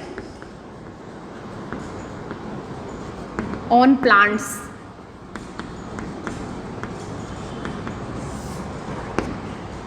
as a parasite on plants. अब आगे का एक फीचर है कि एसेक्सुअल रिप्रोडक्शन यहाँ पे जो होता है वो ज़ूस्पोर्स की वजह से होता है। एक होता है ज़ूस्पोर और दूसरा होता है एप्लेनोस्पोर।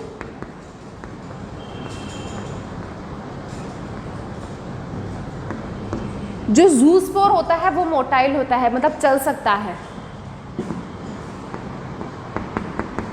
और जो एप्लेनोस्पोर होता है वो नॉन मोटाइल होता है। ये दोनों हैं एसेक्सुअल रिप्रोडक्शन के रिजल्ट।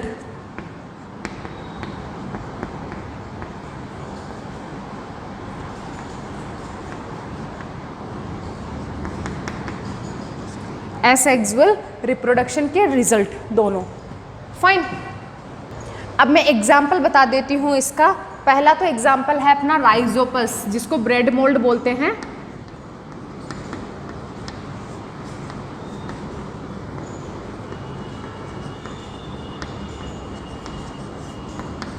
और दूसरा एग्जाम्पल है एल्बुगो।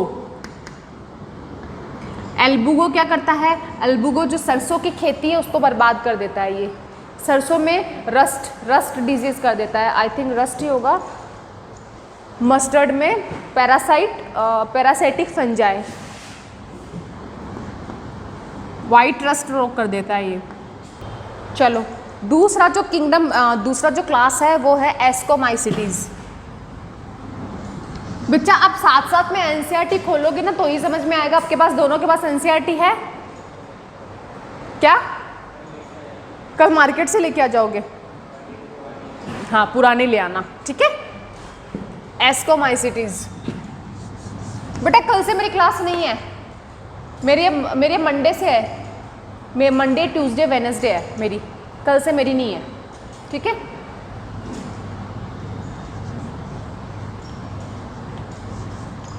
एस्कोमाइसिटीज,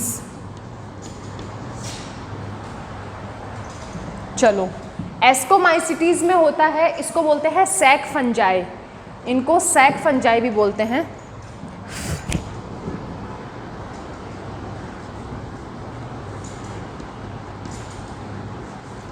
सैक फंजाई ये बेसिकली सेप्टेड होते हैं।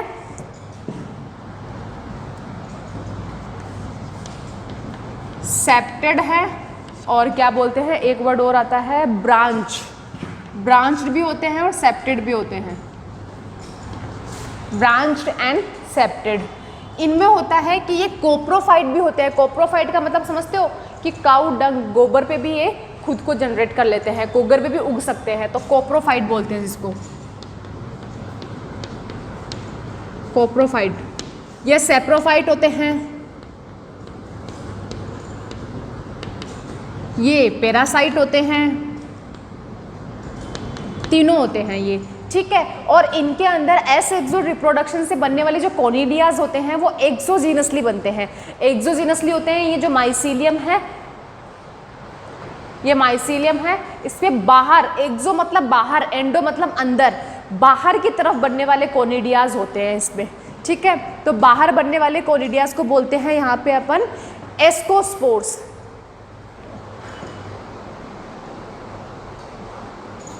कोनिडिया प्रोड्यूस करते हैं,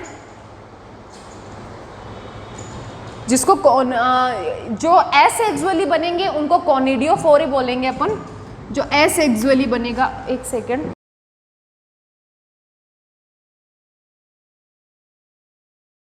एसेक्सुअल रिप्रोडक्शन से बनेगा अपना कोनिडिया, देन कोनिडियोफोर, कोनिडियोफोर्स।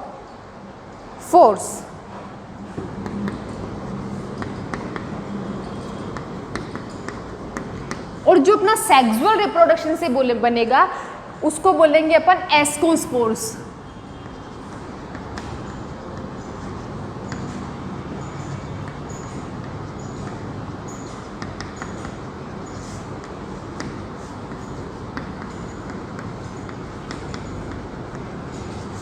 इन एस्कस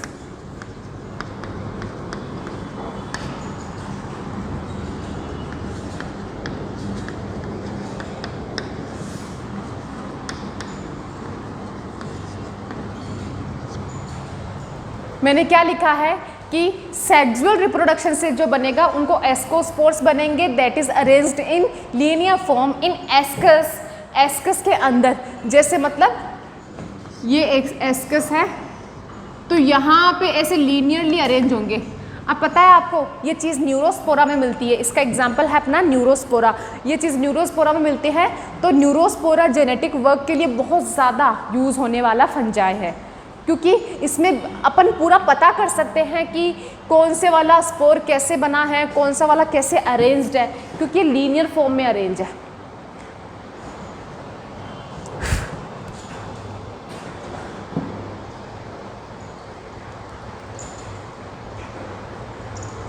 अब इसके अपने एग्जाम्पल इंपॉर्टेंट है। ये तो बनेगा अपना बेसा लिख रहा ना, ये तो बनेगा exogenously,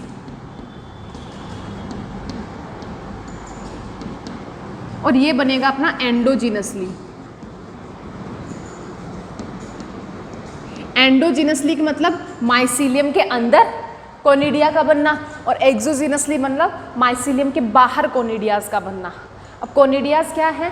that is the product of asexual reproduction. Fine, चलो अब इसके जो एग्जाम्पल्स है उसमें पहला एग्जाम्पल तो अपना न्यूरोस्पोरा है, दूसरा है क्लेविसेप्स,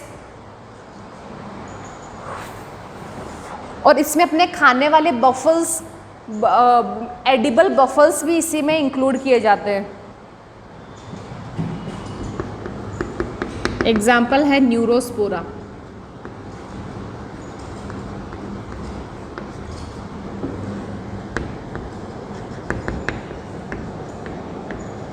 जेनेटिक वर्क बहुत ज़्यादा किया जाता है न्यूरोस्पोरा के ऊपर। दूसरा है क्लेविसेप्स।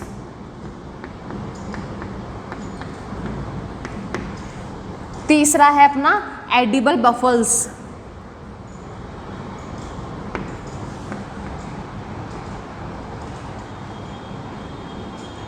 एडिबल बफल्स।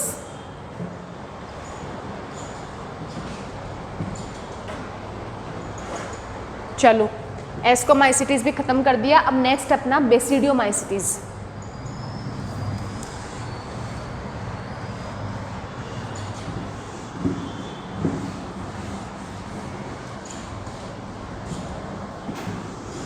समझ में आ रहा है? बच्चा ये घर पे जाके एक दो बार रिवाइज करोगे ना तभी याद होएगा, ऐसे यहाँ पे गर्दन हिलाने से मतलब नहीं है। जब तक रिवाइज नहीं करेंगे ना खुद को नहीं समझ में आएगा। रिवाइज करोगे तभी आप मैडम से आके पूछोगे, तभी पूछोगे ना आप कि मैम मुझे ये समझ में नहीं आया, वरना मैं लिखाते जाऊँ आप लिखते जाओ तो लिखा हो तो एनसीईआरटी में खूब है, समझ में आना चाहिए, ठीक है। और मैम केवल यहाँ पे जो इम्पोर्टेंट है ना वही चीज़ें लिख रही है, टोटली आपका एनसीईआरटी लिख रही है, बाहर की चीज़ कुछ नहीं लिख रही, ठीक है। दूसरा है अपना तीसरा जो क्लास है दैट इज बेसिडियोमाइसीटीज।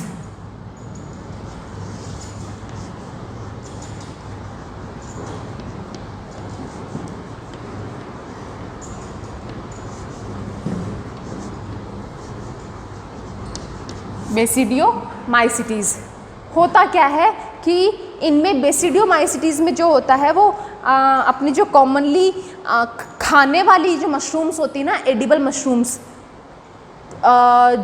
मशरूम्स का नाम क्या बोलते हैं अपन, वो इसी में आती है, हाँ ब्रैकेट फंजाई, जो मशरूम्स खाते हैं अपन वो इसी में आती है, लिख लो मशरूम एडिबल, एडिबल मतलब खाने योग्य, ठीक है। और बेसिडियोमाइसीटीज को बोलते हैं अपन ब्रैकेट फंजाई।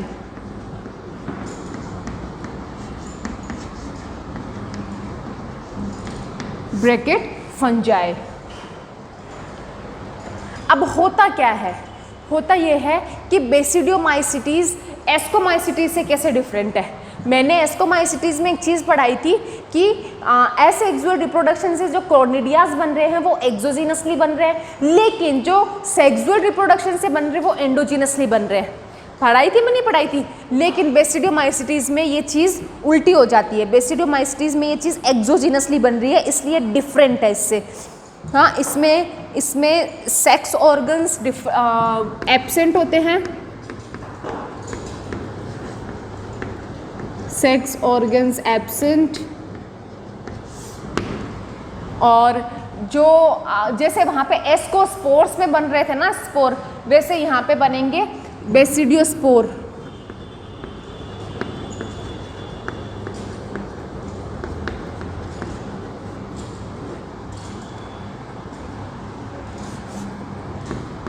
बेसिडियोकार्प बनेगा जिसके अंदर बेसिडियोस्पोर बनेंगे।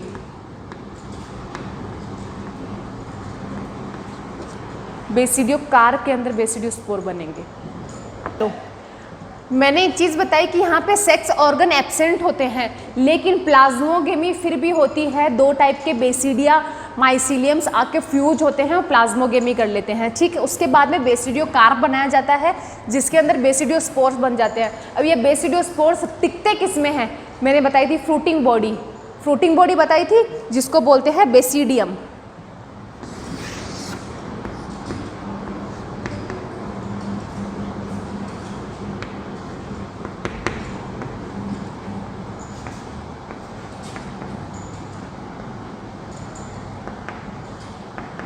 अब इसके एग्जाम्पल है Ustilago and Puccinia.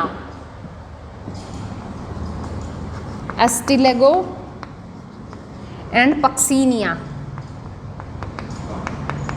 Puccinia Ustilago. Ustilago smut रोग, स्मट डिजीज करता है, स्मट, और ये अपना पक्सीनिया रस्ट डिजीज करता है।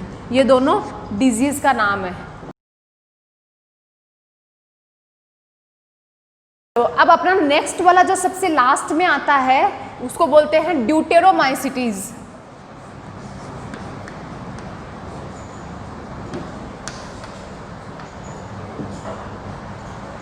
ड्यूटेरोमाइसीटीज होता यह है कि कई साइंटिस्ट तो केवल फंजाई को तीन ही क्लासिफिकेशन में बांटते हैं, तीन ही क्लासेस में क्लासिफाई करते हैं। पहला अपना कौन सा, पहला एस्कोमाइसीटीज, दूसरा पहला एसिडियोमाइसीटीज, दूसरा एस्कोमाइसीटीज, सॉरी पहला फाइकोमाइसीटीज, दूसरा एस्कोमाइसीटीज और तीसरा बेसिडियोमाइसीटीज।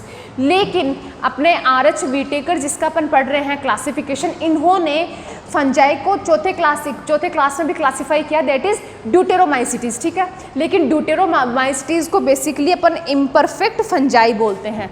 इम्परफेक्ट फंजाई क्यों बोलते हैं, क्योंकि इनमें इम्परफेक्ट फंजाई, क्योंकि इनमें सेक्सुअल रिप्रोडक्शन के थ्रू जो स्पोर्स बनने चाहिए, जैसे फाइकोमाइसिटीज में बन रहे थे, जैसे एस्कोमाइसिटीज में एस्कोस्पोर बन रहे थे, एंड बेसिडियोमाइसिटीज में बेसिडियोस्पोर्स बन रहे थे, वैसे ड्यूटेरोमाइसिटीज में किसी भी तरह का सेक्सुअल रिप्रोडक्शन से कोई भी यूनिट नहीं बनती है। इसकी वजह से इनको इम्परफेक्ट फंजाई बोलते हैं।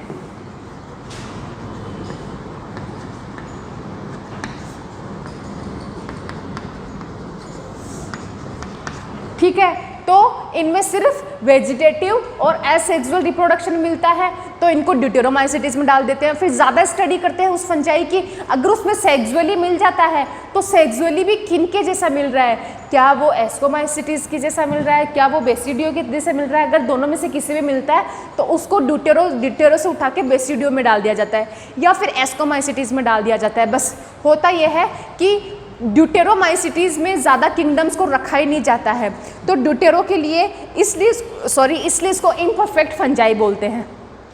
ठीक, अब होता ये है कि इनमें सेक्सुअल जो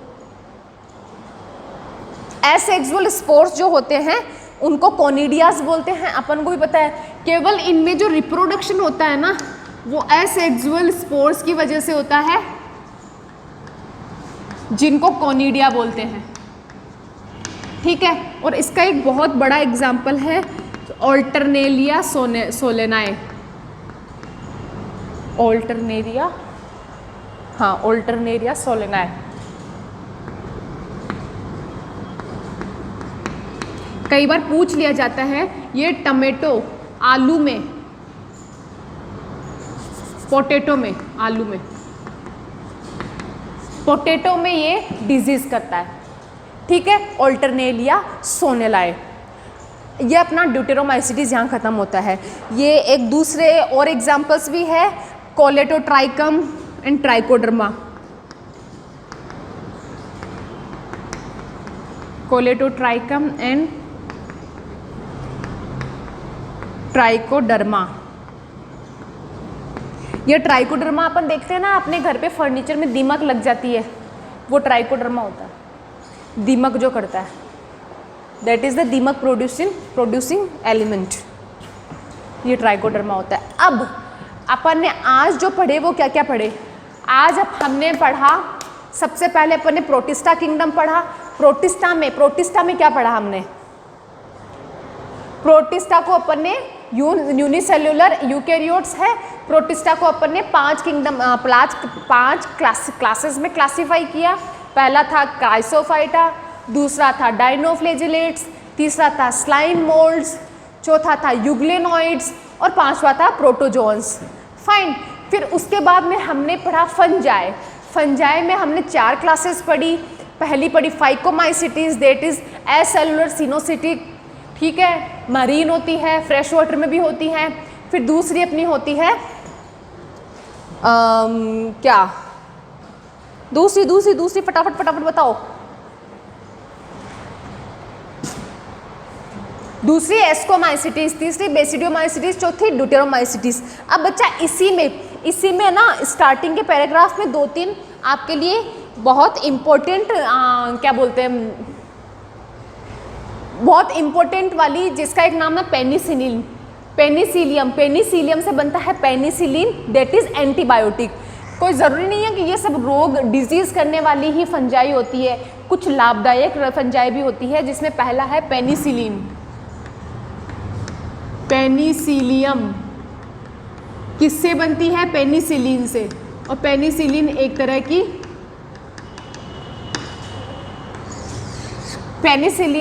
पेनिसिलियम एक तरह का फंजाई है जो पेनिसिलिन एंटीबायोटिक प्रोड्यूस करता है। दूसरा मैंने बताया था सेकेरोमाइसिस सेरेविसी, एक तरह की यूनिसेलुलर यीस्ट है, that is responsible for the making of bread, ठीक है। और एक बियर के लिए भी यूज होती है, बियर बनाने के लिए यही होती है, इसी को यूज़ करते हैं। सैक्रोमाइसिस सेरेविसी को भी ब्रेड और बियर ये दोनों बनाने के लिए यूज़ करते हैं। ठीक है, पढ़ना कोई पॉइंट छूट भी गया हो तो कोई प्रॉब्लम नहीं है, मैंने आपको डिस्क्राइब कर दिया है, बहुत अच्छे से समझ में आ जाएगा। अब मैंने RH व्हिटेकर का पलटो क्लासिफिकेशन, 5 किंगडम क्लासिफिकेशन निकालो।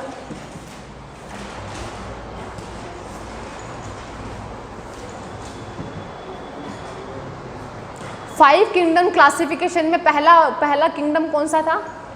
दूसरा, तीसरा, हाँ चौथा, फिर ठीक है, अपने 3 हो गए। अब अपन को कौन पढ़ना है? अपन को प्लांटी पढ़ना है। प्लांटी के नॉर्मल कैरेक्टरिस्टिक्स और एनिमल के नॉर्मल कैरेक्टरिस्टिक्स आज डिस्क्राइब कर लेंगे, लेकिन प्लांटी को क्लासीफाई अपन नेक्स्ट वाली क्लास में करेंगे। ठीक है,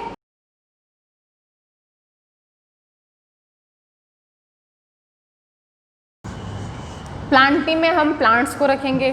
प्लांट्स यूनिसेलुलर, मल्टीसेलुलर सब तरीके के हो सकते हैं। चलो ठीक है, नहीं मल्टीसेलुलर होते हैं, यूनी नहीं होते हैं। यूनिसेलुलर्स को अपन ने रख लिया, किस में रखा? प्रोटिस्टा में रख लिया अपन ने। ठीक है, अब आपने बात आती है, मैं एक एक आपकी NCERT लाइन ही उठाती हूँ एक एक। Plantae kingdom Plantae includes all eukaryotic chlorophyll containing organisms commonly called plants. मतलब जो सारे यूकैरियोट्स जो क्लोरोफिल रखते हैं,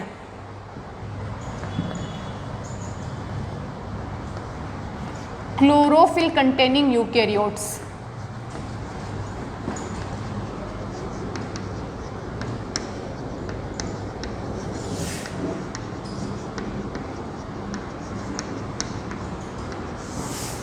सेकंड, अब पता चल गया क्लोरोफिल कंटेनिंग है तो इसका मतलब ये फोटोसिंथेसिस करेगा। इसका मतलब ये ऑटोट्रॉफ हुआ कि हेटेरोट्रॉफ हुआ? ऑटोट्रॉफ।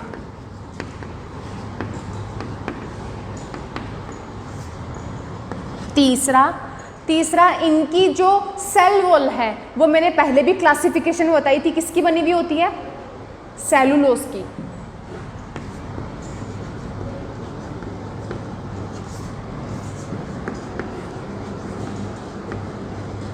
सेल वॉल की सेलुलोज की बनी हुई होती है सेल वॉल। अब अपना नेक्स्ट पढ़ते हैं अपन।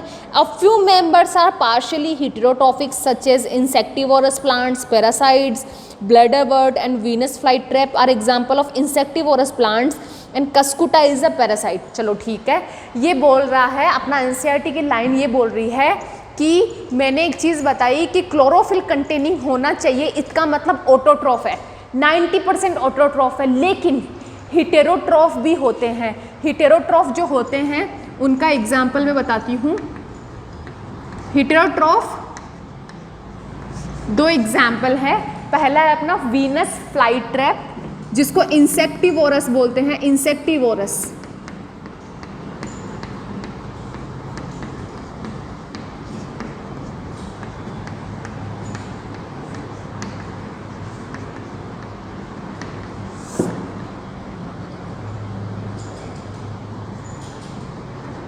और दूसरा है पैरासाइट, कस्कुटा। देखो मैं समझाती हूँ, 90% ऑटोट्रॉफ होंगे just because of in the presence of chlorophyll, लेकिन 10% जो बच रहे हैं वो हेटेरोट्रॉफ। इनकी बात कर रहा है कि जो इंसेक्टिवोरस प्लांट, कई बार आपने देखा होगा कि आपको पता नहीं है, अपने इधर नहीं होता है, वेस्ट बंगाल उधर की साइड के होते हैं वो सारी फ्लावर्स की ऐसी स्ट्रक्चर होती है उन प्लांट्स की। जैसे ही वहाँ पे कोई भी इंसेक्ट आके बैठा, फट से बंद कर लिया तो इनको बोलते हैं इंसेक्टिवोरस प्लांट। ठीक है, तो इससे क्या होता है, इनको उनसे नाइट्रोजन मिल जाता है। ठीक है, तो इसलिए इसका एग्जाम्पल होता है वीनस फ्लाईट्रैप। दूसरा होता है पैरासाइट, कस्कुटा। आपने अमरबेल देखी है? अमरबेल किसी भी पॉन्ड के किनारे मिलती है, एक प्लांट होता है उसको घेर लेती है ऊपर से, जैसे अपना मनी प्लांट होता है, मनी प्लांट जैसी ही होती है अमरबेल। मनी प्लांट को नहीं बोलते अपन कस्कुटा, लेकिन अमरबेल को बोलते हैं Cuscuta.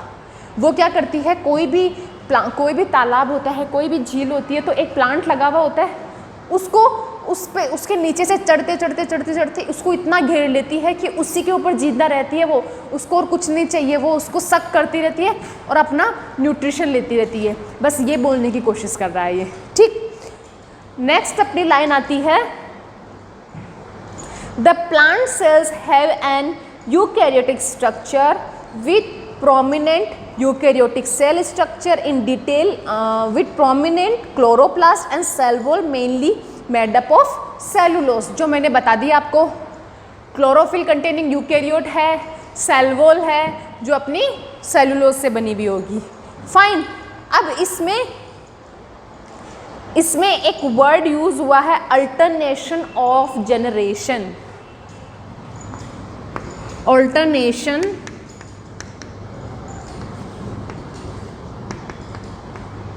Of generation. Alternation of generation होता क्या है कि जनरेशन मतलब कोई प्लांट है, सी मैं बताती हूँ आपको, अपने घर के बाहर ही प्लांट खड़े हुए हैं, कोई भी प्लांट है, उस प्लांट पे वो प्लांट हमेशा याद रखना कि डिप्लॉयड स्टेज पे होगा, मतलब 2-1 है, ठीक है, वो डिप्लॉयड है। लेकिन आपको पता होगा कि ना पॉलिनेशन क्या होता है, पॉलिनेशन होता है किसी भी प्लांट का के फ्लावर से, फूल से मेल ऑर्गन होता है स्टेमन, उसका फीमेल पे जाके फ्यूज हो जाना, दैट्स कॉल्ड पॉलिनेशन। ये किसी के भी हेल्प से हो सकता है, ये इंसेक्ट की हेल्प से सबसे ज़्यादा होता है। देखा होगा आपने ततैया या मधुमक्खी ना येलो कलर के प्लांट पे येलो कलर के फ्लावर पे बैठी रहती है, जैसे ही बैठती है तो अपन देखते हैं ना फ्लावर पे चिपचिपा सा होता है, वो उनके पैरों पे लग जाता है, फिर वो दूसरे पे जाके बैठेगी तो वो चिपचिपाहट वो दूसरे पे छोड़ देगी, बस पॉलिनेशन हो गया। तो जो चिपचिपाहट जैसी चीज़ दूसरे पे गिरी ना बच्चा, दूसरे फ्लावर पे गिरी ना, बस वो ही है किसी प्लांट का मेल गेमिटोफाइट, जिसको बोलते हैं अपन पोलन ग्रेन। आप आगे वाली 12th क्लास का फर्स्ट चैप्टर है रिप्रोडक्शन इन फ्लावरिंग प्लांट, उसमें समझोगे। तो ऑल्टरनेशन ऑफ जनरेशन ये होता है कि कौन सी सेल n है, कौन सी सेल 2n है। तो जो पूरा प्लांट है वो 2n है, प्लांट के अंदर सेल 2n है, सब कुछ 2n है, लेकिन जो रिप्रोडक्टिव पार्ट है, जो फीमेल और मेल रिप्रोडक्टिव पार्ट है, female reproductive part is ovum, ovule, ovary and male reproductive part is stamen, these are haploid, वो haploid है। तो ये होता है alternation of generation। अभी तक मैंने किसी की जिक्र की क्या? अभी तक ना मैंने फंजाई में की, ना मैंने प्रोटिस्टा में की, ना मैंने मोनेरा में की, क्योंकि ऑल्टरनेशन ऑफ जनरेशन वहाँ था ही नहीं, वहाँ सब चीज़ें हैप्लॉइड में चल रही थी। अगर डिप्लॉइड है तो डिप्लॉइड में चल रही थी, अगर हैप्लॉइड है तो हैप्लॉइड में चल रही थी। लेकिन प्लांट्स में आके हर चीज़ ऑल्टरनेशन में चलती है। ऑल्टरनेशन मतलब एकांतरित रूप, एकांतरित मतलब वो एन फ्यूज़ होके ही तो 2n बनाएंगे, 2n के बाद वापस n बनेगा, फिर फ्यूज़ होंगे, तो ये ऑल्टरनेट हुआ ना, बस इसी को बोलते हैं। फिर यही चीज़ एनिमल किंगडम के लिए होती है, उधर एनिमल किंगडम बनेगा, बेसिकली पढ़ाएंगे तो आपको पूजा मैडम, लेकिन 3-4 फीचर्स में बता देती हूँ, अपने पास टाइम है तो। एनिमल किंगडम में ये होता है, हाँ एनिमल किंगडम में ये होता है कि कोई सेल वॉल नहीं होती है। अपने बाहर कोई सेल वॉल है क्या? नहीं, बस एनिमल किंगडम जब भी पढ़ो अपने आप से रिलेट करके पढ़ना, बस कब रिलेट करना है, जब इकाइनोडर्मेटा किंगडम खत्म हो जाए उसके बाद रिलेट करना। ऐसा नहीं आप पोरीफेरा में रिलेट करने लग जाओ, पोरीफेरा तो एकदम किंग लाइक स्ट्रक्चर होती है, कुछ नहीं होता है उसमें। तो अब इसमें फर्स्ट लाइन लिखी हुई है, this kingdom is characterised by heterotrophic eukaryotic organism. आपको पता है हेटेरोफाइटिक होता है क्योंकि इसमें कोई क्लोरोफिल नहीं होता है, अपने सर्वाइवल के लिए दूसरे ऑर्गेनिजम्स पे, दूसरे प्लांट्स पे डिपेंडेंट होते हैं, इसलिए हेटेरोफाइटिक होते हैं। सेल वॉल नहीं होती है, दे डायरेक्टली और indirectly depends on plant on food, they digest their food in internal cavity and store food reserves and glycogen in fat. अब पता होना चाहिए आपको भी, ये तो चीज़ कोई बड़ी बात नहीं है कि अपना डाइजेशन एक कैविटी के अंदर करते हैं, अपन भी एब्डोमेन के अंदर करते हैं, फिर ग्लाइकोजन और ऑयल के रूप में करते हैं, glycogen in the form of starch, और अपन भी स्टार्च के रूप में ही करते हैं, ठीक है, कोई बड़ी बात नहीं है। फिर अपना आता है they follow A definite growth pattern and growth into adults that have a definite shape and size. ये सब बहुत अच्छे से रिलेट कर सकते हो, उसमें कुछ नहीं है। अब अभी मैं देखो एनसीईआरटी में आपको बताती हूँ कि अब तक मैंने क्या पढ़ा दिया है मेरी तरफ से। अब मैं जो नेक्स्ट क्लास में पढ़ाने वाली हूँ आपको, मैं ये पढ़ाऊँगी virus, viroid and lichen, fine. उससे पहले का मैंने chapter number 1 the living world पूरा पढ़ा दिया है मैंने, और इवन पूरा पढ़ा के अच्छे से मैंने आपकी मॉड्यूल में से भी पढ़ा दिया है। लेकिन चैप्टर नंबर 2 मैंने सिर्फ और सिर्फ एनसीईआरटी में से पढ़ाया आपको। बायोलॉजिकल क्लासिफिकेशन चैप्टर नंबर 2, ये टोटली एनसीईआरटी का पैटर्न है। इसमें मैंने सबसे पहले 2 kingdom classification, 3 kingdom classification, 5 kingdom classification सब कुछ पढ़ाया। उसके बाद में सारे किंगडम्स को ले लिया हमने, Monera, protista, fungi, Plantae, animalia. Plantae के नॉर्मल फीचर्स बता दिए हैं। अब जब नेक्स्ट क्लास होगी उसमें जो प्लांटी है उसको अपन बांटेंगे Thallophyta, bryophyta, pteridophyta, gymnosperm, angiosperm. अब बच्चा देखो, जब भी अपनी लाइफ की शुरुआत हमेशा पानी से होती है, पानी से हुई तो पानी में मिलने वाले, अभी तक ये चीज़ें सारी पानी में ही चल रही है। बस ये फंजाई जो है, जो सेप्रोफाइटिक है या फिर जो पैरासाइटिक है, ये बाहर है। लेकिन बाहर भी लैंड पे नहीं है कि एकदम उग रहे लैंड पे, नहीं, बाहर सर्वाइव करने वाले ऑर्गेनिज्म पे एज ए सर्वाइवल चिपे हुए हैं, as a parasite, as a saprophyte चिपे हुए हैं। तो इनका कोई अस्तित्व नहीं है, ठीक है। अब अस्तित्व के लिए नई कहानी स्टार्ट होने वाली है अपनी नेक्स्ट मंडे को, जब मैं प्लांटी पढ़ाऊँगी आपको, तो आपको मैं पढ़ाऊँगी थैलोफाइटा। थैलो मतलब समझ में आना चाहिए, सैक लाइक स्ट्रक्चर, थैली लाइक स्ट्रक्चर। वहाँ से फिर ऑर्गेनाइजेशन होता होता, सेल ऑर्गेनाइजेशन, बॉडी ऑर्गेनाइजेशन होता होता पूरा प्लांट कैसे बनता है एंजियोस्पर्म तक जाते जाते, वो अपन नेक्स्ट क्लास में पढ़ने वाले हैं, ठीक है, ओके। तो अब कोई क्वेरी हो आपकी तो पूछ लो आप फट। सीलिएटेड प्रोटोजोन्स, ठीक है, सीलिएटेड प्रोटोजोन्स पढ़ाती हूँ मैं अभी, ठीक है। मैंने बोला था कि सीलिएटेड प्रोटोजोन्स आते ही आपके दिमाग में पैरामेशियम आना चाहिए। पैरामेशियम मतलब जूते लाइक स्ट्रक्चर, चप्पल लाइक स्ट्रक्चर आनी चाहिए आपके दिमाग में। तो बच्चा उसकी स्ट्रक्चर थोड़ी सी ऐसी है, बाहर सीलियाज लगे हुए हैं, पैरासाइट है, कोई हाथ पांव पैर कुछ नहीं है कि अपना कुछ बना लेगा या कर लेगा। बस इसके अंदर ये जो कैविटी है ना, जिसको वो दिखाया मैंने, इसको गुलेट बोलते हैं।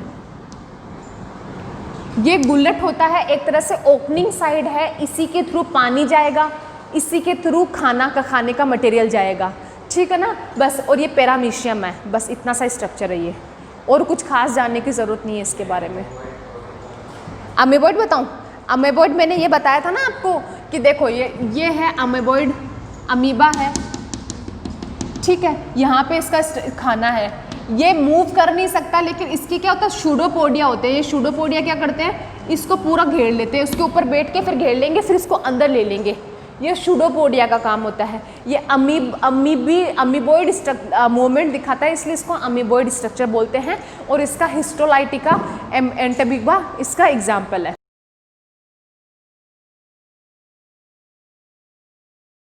देखो फंजाई बेसिकली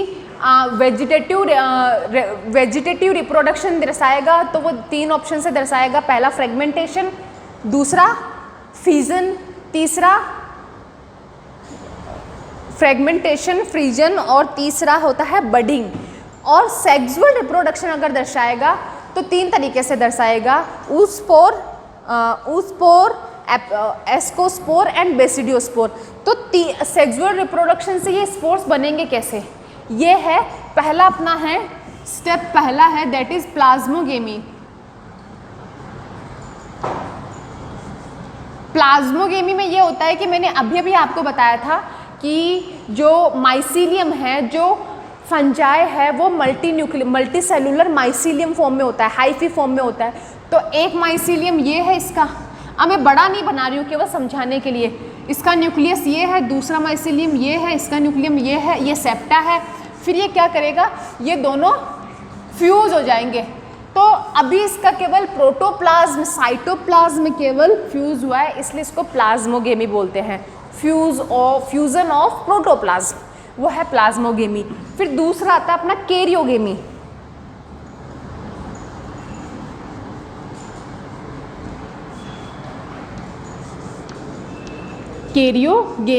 कैरियोगेमी में होता है फ्यूजन ऑफ न्यूक्लियस। ये जो यहाँ पे दो न्यूक्लियस है इनका फ्यूजन हो जाएगा, ये 2n डिप्लॉयड स्ट्रक्चर बन जाएगी। ये बेसिकली माइसीलियम एन है तभी तो ये 2n बनाएगा। हाँ, तो ये दोनों हैप्लॉइड स्ट्रक्चर है माइसीलियम, ये 2n है। अब ये जो 2n है ये जाइगोट बोलेंगे, बनने के बाद इसको जाइगोट बोलते हैं। जाइगोट में फर्स्ट मियोसिस होगा, डॉटर सेल्स बनेगी। तो फर्स्ट मियोसिस के बाद यहाँ पे एन और एन दो डॉटर सेल बनी। फिर एक और मियोसिस होगा, तो एक और मियोसिस के बाद में हाफ एन तो बनेगी नहीं, तो केवल साइटोप्लाज्मिक डिवीजन होगा। तो यहाँ पे फिर चार हैप्लॉइड स्ट्रक्चर बन जाएगी जिनको स्पोर्स बोलेंगे। अगर वो बेसिडियोमाइसिटीज़ में है तो बेसिडियोस्पोर बोलेंगे, अगर वो एस्कोमाइसिटीज़ में है तो एस्कोस्पोर्स बोलेंगे। ठीक है, चलो एस्कोमाइसिटीज़ के एग्जाम्पल बता दूँ। एस्कोमाइसिटीज़ का मैंने एग्जाम्पल आपको पहले तो बताया था, फर्स्ट सैकरोमाइसिस, दूसरा बताया था मैंने न्यूरोस्पोरा क्लेविसेप्स, पहला बताया था सैकरोमाइसिस जिसको यीस्ट बोलते हैं। लिखो लिखो, बोर्ड पे समझाऊं? हाँ, स्पेलिंग लिख दो।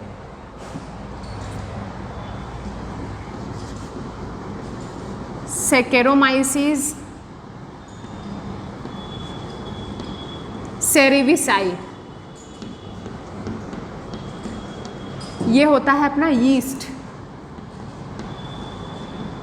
और यही होता है अपना यूनिसेलुलर, और इसको ब्रेड और बियर बनाने के लिए काम में लेते हैं। पहला तो है सैकरोमाइसिस, दूसरा अपना आता है न्यूरोस्पोरा।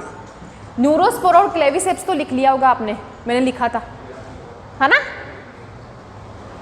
Neurospora and Claviceps. और बेसिडियोमाइसिटीज के मैंने लिखा है अस्ट्रिलोगो एंड पक्सीनिया। हो गया?